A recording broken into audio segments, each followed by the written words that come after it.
Correction des exercices 11 et 16, page 148-149.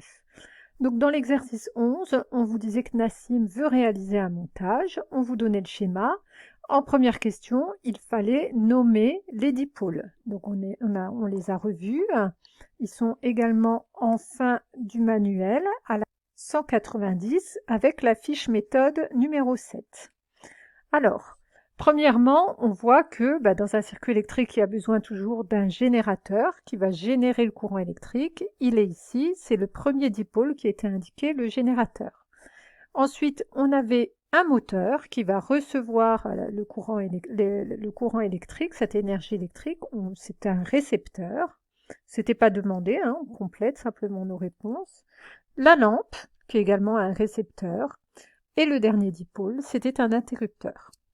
En question 2, on vous dit d'indiquer le nombre de fils nécessaires pour réaliser le montage. Donc on voit bien qu'on doit aller du générateur au moteur, ça fait un fil, du moteur à la lampe, 2 fils, de la lampe à l'interrupteur, 3 fils, et de l'interrupteur au générateur, 4 fils. Donc il fallait 4 fils pour réaliser ce montage.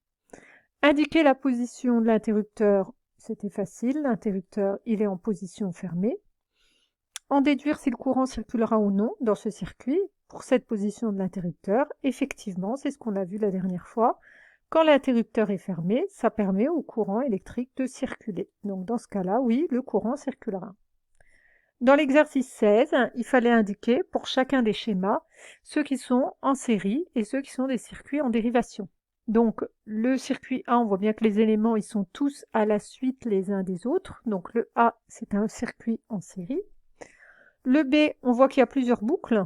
Donc le A, il y avait une seule boucle, ici il y en a deux. Regardez, une boucle et deux boucles. Donc le B, c'est un circuit en dérivation. Le C, on voit plusieurs boucles, une, deux, trois boucles. Donc c'est également un circuit en dérivation. Et le D, même s'il est dessiné de cette façon-là, en vérité, il y a une seule boucle. Donc c'est un circuit en série.